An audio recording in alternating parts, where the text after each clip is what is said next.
بسم اللہ الرحمن الرحیم۔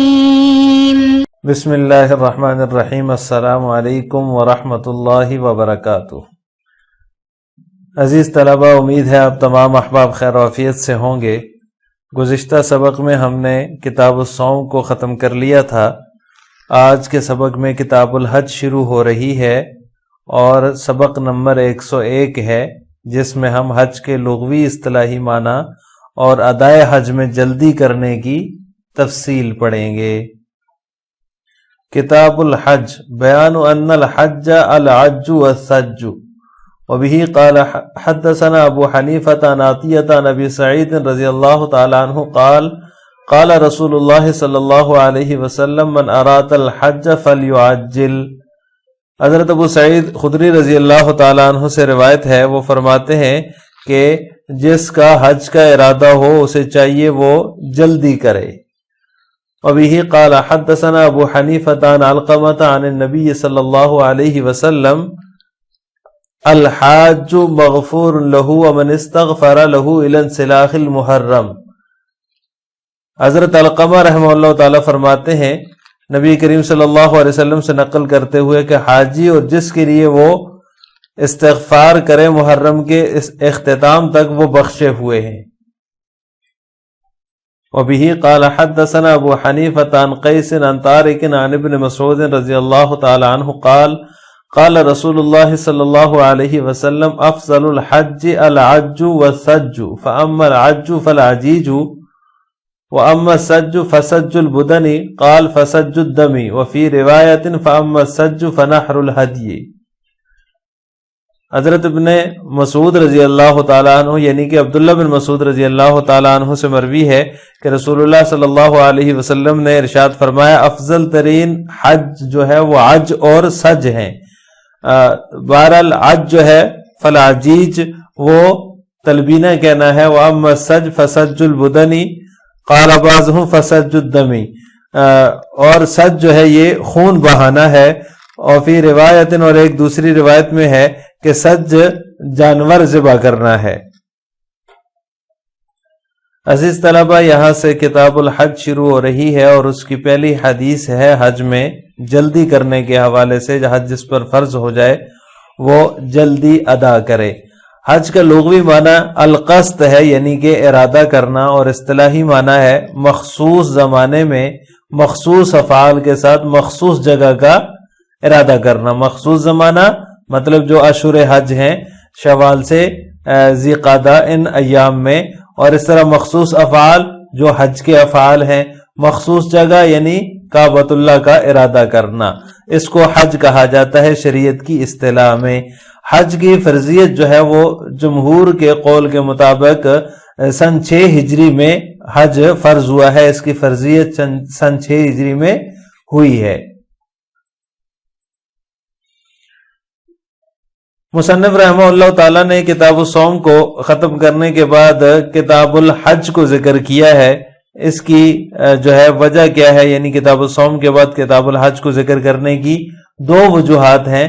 نمبر 1، قرآن کریم میں جہاں کہیں روزے کے احکام ہیں اس کے بعد متصل بات جو ہے وہ حج کے احکام کو بیان کیا گیا ہے، تو اس وجہ سے جو ہے وہ حج کو صوم کے بعد مصنف نے بھی ذکر کیا ہے۔ اور ویسے بھی جو ہے وہ روزے کے ایام ختم ہوتے ہی اشہر حج شروع ہو جاتے ہیں، یعنی جیسے رمضان ختم ہوتا ہے تو اس کے بعد جو ہے وہ اشہر حج یعنی حج کے مہینے شروع ہو جاتے ہیں، حاجی جانا شروع ہو جاتے ہیں، شروع میں شوال کی شروع سے ہی جو ہے وہ حج کے مہینے شروع ہو جاتے ہیں، تو اس وجہ سے بھی جو ہے وہ کتاب الحج کو کتاب الصوم کے بعد ذکر کیا ہے۔ ایک وجہ تو اس کی یہ ہے، اور دوسری وجہ یہ ہے مصنف نے اس لیے اس کو کتاب الصوم کے بعد ذکر کیا ہے کہ روزہ نام ہے کچھ چیزوں کو چھوڑنے کا، روزے کے اندر کچھ کاموں کو چھوڑنے کا حکم ہے، اور حج میں کچھ کاموں کو کرنے کا حکم ہے۔ یعنی جب انسان روزہ رکھتا ہے تو اپنی جسمانی ضروریات جو ہیں ان سے جو ہے اس کو جو ہے وہ ہاتھ دھونا پڑتے ہیں، یعنی روزے کے اندر ان چیزوں سے اپنے آپ کو بچانا پڑتا ہے اور ان کو چھوڑنا پڑتا ہے۔ اور حج جو ہے اس کے اندر کچھ چیزوں کو اپنانا پڑتا ہے، جیسے کہ حرام ہے، دیگر جو حج کی شرائط ہیں اور احکامات ہیں، ان چیزوں کو اپنانا پڑتا ہے۔ تو لہٰذا روزے میں کچھ کاموں کو کرنے کا حکم ہے، چھوڑنے کا حکم ہے، اور حج میں کچھ کاموں کو کرنے کا حکم ہے۔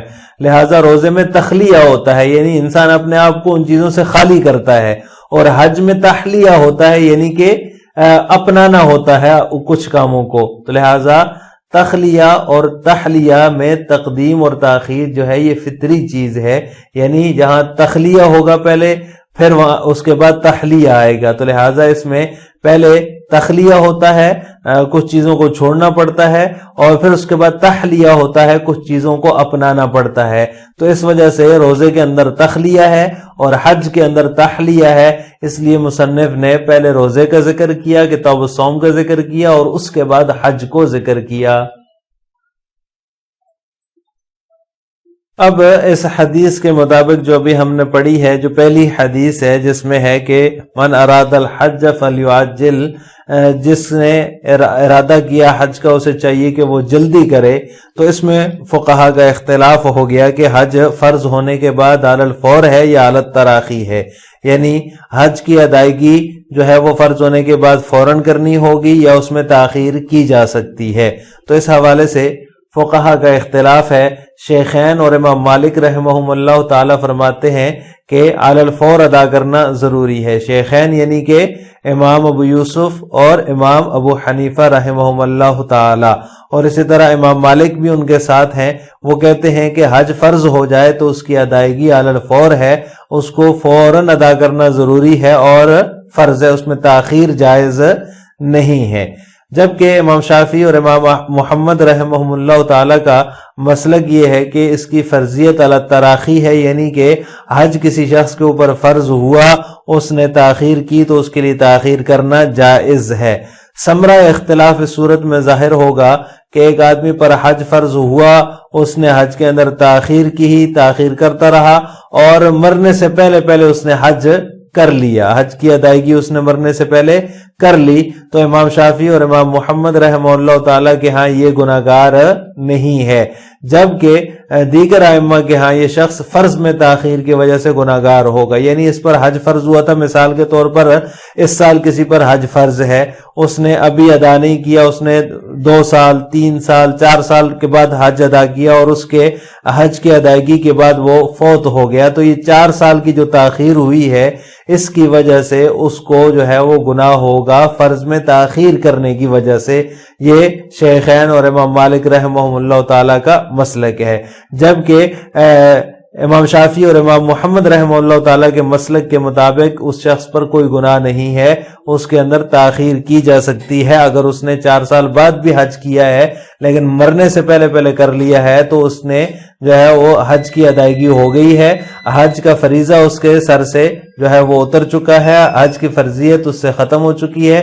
لہٰذا اگر وہ مر جاتا حج ادا کیے بغیر تو گناہگار ہوتا، تاخیر کرنے کی وجہ سے گناہگار نہیں ہوگا۔ اس کے بعد جو دوسری 2 روایات مصنف نے ذکر کی ہیں، اس میں جو ہے وہ حاجی کی مغفرت اور افضل حج کا ذکر ہے۔ حاجی کی مغفرت ہو جاتی ہے، اللہ تعالیٰ جو ہے اس کی بخشش فرما دیتے ہیں، اور جس کے لیے وہ استغفار کرتا ہے اللہ تعالیٰ اس کی بھی بخشش فرما دیتے ہیں۔ اور اسی طرح حدیث کے مطابق بہترین حج وہ ہے، افضل حج وہ ہے، افضل ترین حج وہ ہے جس کے اندر عج اور سج ہوں۔ عج کہتے ہیں تلبینہ کہنے کو، عجیج، اور سج کہتے ہیں خون بہانے کو۔ پھر اس میں جو ہے وہ 2 روایتیں ہیں، ایک تو جو ہے وہ خون بہانا فسج دم، اور دوسری روایت میں ہے فنحر الہدی، یعنی کہ ہدی کو نحر کرنا، جانور کو ذبح کرنا۔ یہ 2 کام جس حج میں ہو وہ حج افضل ترین حج ہے اس حدیث کے مطابق۔ لہٰذا آج کے سبق کا خلاصہ یہ ہوا کہ ہم نے کتاب الحج کے تحت حج کا لغوی اصطلاحی معنی ہے القصد، ارادہ کرنا، اور اصطلاحی معنی ہے مخصوص زمانے میں مخصوص افعال کے ساتھ مخصوص جگہ کا ارادہ کرنا۔ اس کو جو ہے وہ حج کہا جاتا ہے شریعت کی اصطلاح میں۔ اور اس طرح حج کو صوم کے بعد ذکر کرنے کی دو وجوہات پڑی ہیں۔ ایک تو یہ ہے کہ قرآن کریم کے اندر جہاں جو ہے وہ صوم کے احکام ہے، روزے کے احکام ہے، اس کے متصل بعد حج کے احکام ہیں، اس لیے مصنف نے بھی جو ہے وہ صوم کے بعد حج کا ذکر کیا۔ اور دوسری وجہ یہ ہے کہ صوم کے اندر تخلیہ ہوتا ہے اور حج کے اندر تحلیہ ہوتا ہے۔ تخلیہ اور تحلیہ میں تقدیم اور تاخیر ایک فطری چیز ہے، اور اسی طرح حج کی ادائیگی علی الفور ہے یا علی التراخی ہے، اس کے بارے میں جو فقہا کے مذاہب ہیں اس کی بھی تفصیل پڑی ہے۔ آخر میں آپ سے دو سوال ہیں۔ نمبر 1، حج کا لغوی اصطلاحی معنی کیا ہے اور حج کی فرضیت کس سن ہجری میں ہوئی؟